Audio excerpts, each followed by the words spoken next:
American president Donald ട്രംപും മുൻ Doge മേധാവിയും കോടീശ്വരനുമായ ഇലോൺ മസ്കും തമ്മിലുള്ള തുറന്ന പോരാട്ടത്തിലേക്കാണ് ലോകത്തിന്റെ കണ്ണുകൾ ഉറ്റുനോക്കുന്നത്. ഇരുവരും തമ്മിലുള്ള ബന്ധത്തിൽ വിള്ളൽ വീണതോടെ ട്രംപിനെതിരെ ഗൗരവമായ ആരോപണങ്ങൾ ഉന്നയിച്ച് മസ്ക് രംഗത്തെത്തി.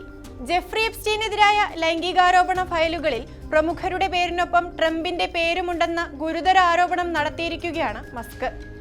എപ്സ്റ്റീൻ ഫയലുകൾ ഇന്നും പുറത്തുവരാത്തത് അതിനാലാണെന്നും സത്യം ഒരു നാൾ പുറത്തുവരുമെന്നും മസ്ക് തന്റെ എക്സ് പോസ്റ്റിൽ കുറിച്ചു. സെലിബ്രിറ്റികളുടെയും ഉന്നത രാഷ്ട്രീയക്കാരുടെയും ബിസിനസ്സുകാരുടെയും ലൈംഗിക ആവശ്യങ്ങൾക്കായി പ്രായപൂർത്തിയാകാത്ത കുട്ടികളെ കടത്തിയെന്ന കുറ്റം ചുമത്തപ്പെട്ട കോടീശ്വരനാണ് ജെഫ്രി എപ്സ്റ്റീൻ. 1970കളിൽ ഇൻവെസ്റ്റ്മെന്റ് ബാങ്കായ ബെയർ സ്റ്റേൺസിൽ ജോലി ആരംഭിച്ചതോടെ ജെഫ്രി തന്റെ ജീവിതം മാറ്റിമറിച്ച നിക്ഷേപ ലോകത്തേക്കുള്ള യാത്ര ആരംഭിക്കുകയായിരുന്നു. 1982ൽ സ്വന്തം സ്ഥാപനമായ ജെ എപ്സ്റ്റീൻ ആൻഡ് കോ സ്ഥാപിച്ചു. 100 കോടിയിലധികം വരുമാനമുള്ളവർക്ക് പ്രത്യേക സേവനങ്ങൾ വാഗ്ദാനം ചെയ്ത് എപ്സ്റ്റീൻ പ്രമുഖരുമായി വ്യക്തിബന്ധം സ്ഥാപിച്ചു. 2008ൽ പ്രായപൂർത്തിയാകാത്ത പെൺകുട്ടിയെ ലൈംഗിക തൊഴിലിന് പ്രേരിപ്പിച്ചു എന്ന കേസിൽ ജെഫ്രി കുറ്റസമ്മതം നടത്തിയിരുന്നു. ഇതിനുശേഷം ഇയാളെ ഔദ്യോഗികമായി ലൈംഗിക കുറ്റവാളിയായി മുദ്രകുത്തുകയും ചെയ്തു. പിന്നീട് രണ്ടാമത്തെ അറസ്റ്റിന് ശേഷം 2019 ജൂലൈ 24-ന് എപ്സ്റ്റീനെ സെല്ലിൽ പരുക്കേറ്റ നിലയിൽ കണ്ടെത്തിയതായി റിപ്പോർട്ടുകൾ വന്നു. ഏതാനും ആഴ്ചകൾക്ക് ശേഷം ഓഗസ്റ്റ് 10-ന് എപ്സ്റ്റീനെ ജയിലിൽ മരിച്ച നിലയിൽ കണ്ടെത്തി. ഫെഡറൽ ബ്യൂറോ ഓഫ് പ്രിസൺസിൽ നിന്നുള്ള റിപ്പോർട്ട് പ്രകാരം എപ്സ്റ്റീൻ ആത്മഹത്യ ചെയ്തിരിക്കാം എന്നാണ് വ്യക്തമാകുന്നത്. വിചാരണയ്ക്ക് മുമ്പ് സെല്ലിൽ എപ്സ്റ്റീനെ മരിച്ച നിലയിൽ കണ്ടെത്തിയതോടെ കേസിലെ പല വിവരങ്ങളും അജ്ഞാതമായി തന്നെ ഇന്നും തുടരുകയാണ്.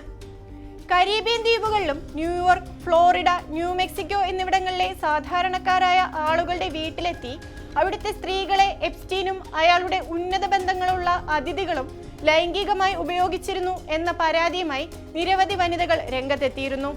1999, 2002 കാലത്ത് വിർജീനിയ റോബർട്ട് എന്ന യുവതിയാണ് എപ്സ്റ്റീനെതിരെ ആദ്യ വെളിപ്പെടുത്തൽ നടത്തിയത്. തന്നെ ലൈംഗിക അടിമയാക്കി ഉപയോഗിച്ച എപ്സ്റ്റീൻ ഉന്നത പദവികളിലുള്ള സുഹൃത്തുക്കൾക്കായി കാഴ്ചവെച്ചെന്നായിരുന്നു വിർജീനിയയുടെ ആരോപണം. ഫ്ലോറിഡ പോലീസിലേക്ക് ഒരമ്മ ഫോൺ വിളിക്കുകയും തന്റെ പ്രായപൂർത്തിയാകാത്ത മകളെ പാം ബീച്ച് എസ്റ്റേറ്റിൽ എപ്സ്റ്റീൻ പീഡിപ്പിച്ചതായി പരാതിപ്പെടുകയും ചെയ്തു. തുടർന്ന് 2005 മാർച്ചിൽ ഈ പരാതികളിൽ അന്വേഷണം തുടങ്ങി. 2006 മെയ്യിൽ പാം ബീച്ച് പോലീസ് സത്യവാങ്മൂലം ഫയൽ ചെയ്തു. എപ്സ്റ്റീനെ കൂടാതെ സാറ കെല്ലർ, ഹാലി റോബ്സൺസോൺ എന്നിവരുടെ പേരുകളും സത്യവാങ്മൂലത്തിൽ ഉണ്ടായിരുന്നു. 5 ഇരകളെയും 17 ദൃക്സാക്ഷികളെയും ചോദ്യം ചെയ്താണ് സത്യവാങ്മൂലം തയ്യാറാക്കിയത്. പ്രായപൂർത്തിയാകാത്ത പെൺകുട്ടികളുമായി നിയമവിരുദ്ധ ശാരീരിക ബന്ധത്തിൽ എപ്സ്റ്റീൻ ഏർപ്പെട്ടതായി ആരോപിച്ചിരുന്നു. 2019-ലെ ജെഫ്രിയുടെ മരണത്തിനു ശേഷം ഇയാളുമായി ബന്ധപ്പെട്ട കുറ്റകൃത്യങ്ങളിൽ പങ്കാളിയായവർക്കെതിരായ നിയമ നടപടികൾ നിർത്തിവെക്കുകയായിരുന്നു. ജെഫ്രി എപ്സ്റ്റീനുമായി ബന്ധപ്പെട്ട അന്വേഷണത്തിനിടെ കണ്ടെത്തിയ വിവരങ്ങൾ, ബന്ധപ്പെട്ട രേഖകൾ, കോണ്ടാക്ട് ലിസ്റ്റുകൾ, കോൾ റെക്കോർഡുകൾ, ചാറ്റുകൾ, വീഡിയോകൾ, അദ്ദേഹത്തിന്റെ കൂട്ടാളികളുടെയും ക്ലയന്റുകളുടെയും പേരുകൾ, മറ്റ് അന്വേഷണ ഡാറ്റ എന്നിവ ഉൾപ്പെടുന്ന ഫയലാണ് എപ്സ്റ്റീൻ ഫയൽ എന്നറിയപ്പെടുന്നത്.